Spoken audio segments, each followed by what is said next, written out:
don't worry. It means I don't have to shave, I don't have to comb my beard, and if I spill soup, then I've got somewhere to store it for later as well. But the main reason that I grew the beard is that I get all of these people that are telling me that I look really, really young. I get that all of the time. You're young for a professor, at least until I open my mouth. And then we've got 80s action movies references and Queen references, and all of a sudden they realise I'm older than I appear. Which, by the way, it's kind of bright in this room at the moment. Is that a little silhouette of a man up the back there? That was a Queen reference, yeah?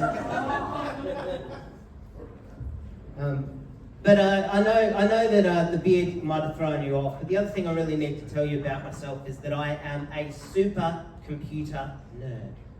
Yeah?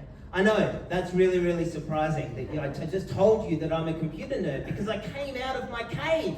Yeah, I came out of my cave and I'm actually interacting with real people, yeah? But of course I am, because I'm passionate about technology. I'm passionate about technology and what it can do for the world. But before you ask, no, that does not mean that I can fix your computer. I cannot 3D print you a gun. And I don't know what all of the best virtual reality porn sites are. There are just too many of them. Also, I cannot make you a robot girlfriend. But who am I kidding? And if you're a computer nerd, I cannot make you a robot girlfriend, but who am I kidding? None of the computer nerds are here in the audience, right? They're all just going to go back to their cave and watch the recording later on, yes? But my passion for technology is why I invented this guy, Professor Tech, right? And in fact, for a long time, Professor Tech was my avatar on Zoom, right? Until one day, the provost looked at me during a big meeting with the dean and all of these other people. She looks at this picture and she says, "Michael, what finger are you holding up in that picture?"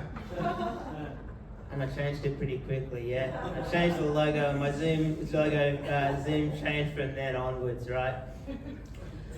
But the thing that I'm really interested in dealing with, the thing that I really want to think about is technology and how technology changes the world. In particular, what I'm interested in is that gurgle in the pit of your stomach.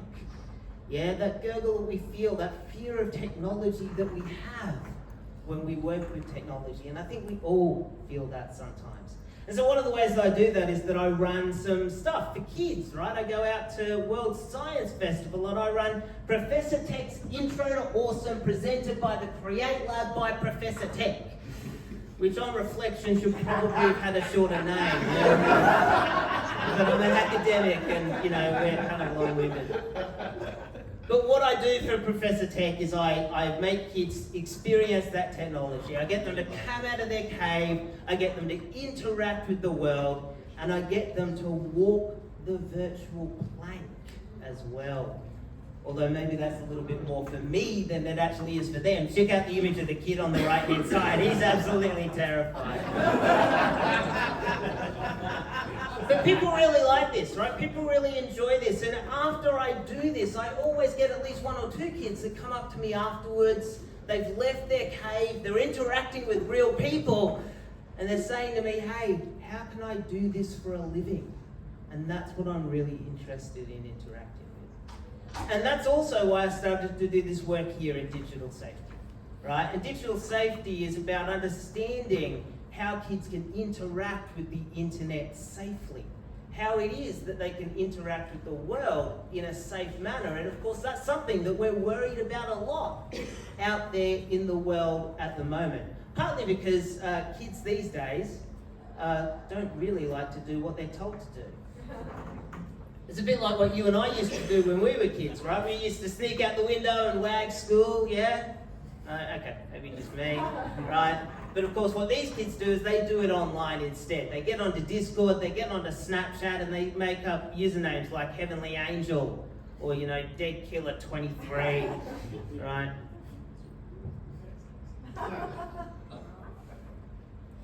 So what we did is we did some work and we got a grant, right? And we went to the Queensland government and they gave us some money and we investigated this idea of digital safety. Right, we were interested in how kids would interact with digital safety and where they would feel safe on the internet. And what we found is really, really interesting.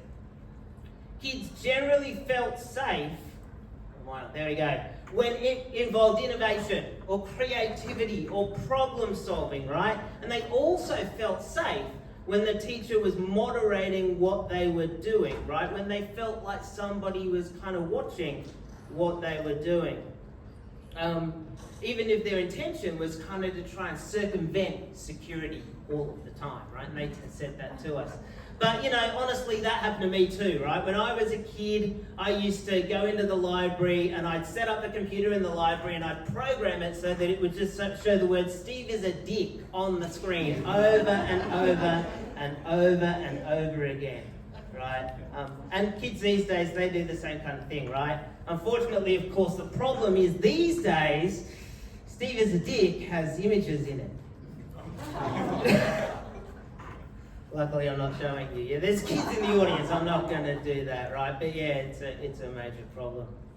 But what was interesting about our research is that they felt safe with creativity and problem solving. But when we start to think about things like connecting with people or working on the internet on their own, all of a sudden, things become a little bit more challenging for them. It's almost like nobody is teaching these kids how to interact on the internet in 2024. And that's probably true. Nobody is teaching these kids how to interact on the internet in 2024. The other thing that we found really interesting is that they said that they were okay with identifying information on the internet, but they had trouble identifying quality information.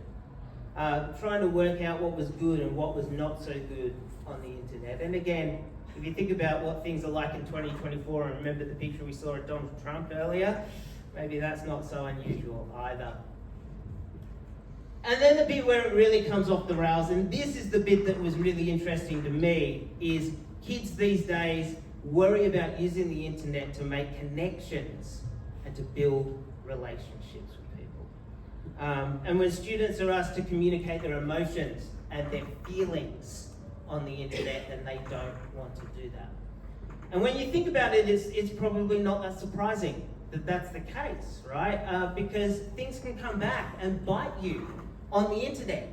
Your reputation can be on the line, which is kind of weird because things have always been never-ending. The caveman, right? He drew these paintings. He knew that people would look at them at some point, but he didn't worry about somebody questioning his reputation, whereas Banksy, he wants to remain anonymous. So things are a little bit different. So anyway, that's my research, right? That basically summarizes my research for you. And so we ended up doing an infographic for the Queensland government because the Queensland government loves infographics, right? And we did this one here that describes digital safety and the digital safety framework. And on reflection, I look at this infographic and I think to myself, I probably put the traffic lights the wrong way around, right? I don't want them to stop communicating. Yeah, I want them to start communicating, but, it's a pretty graphic, right? Yeah?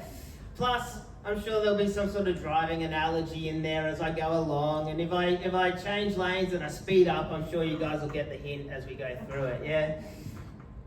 But the main point that I want to make is that we need to try and conquer that fear of technology. We need to try and get over our fear of technology. We need to try and encourage kids to actually interact with technology in a safe way. And of course the kids are right. This is something that we need to worry about. Here's Elon Musk's kid's name, right? We remember that in infamy forever, right? This is what he called his kid, and it'll be out there forever. But it's a big part of what we need to do. And so it's really important for us to get that right. And I think that the solution is pretty easy, right? Don't be a troll on the internet, right? Don't tease people on the internet. Apply all of those same community standards that you would to real life to the way that you interact on the internet too. In other words, if Dead Killer 23, if you wouldn't do it in real life, then Dead Killer 23 probably shouldn't do it online either. Yeah. And so my call to action to you is conquer that fear. Think about that fear and work to conquer that fear. Understand those social norms and those social values and be respectful and be a good person on the internet. don't fear the tech. Let the tech fear you. Professor Tech will be there with all of his 80s references to help you out as we go along. Yeah, basically, another one bites the dust. Thank you, ladies and gentlemen.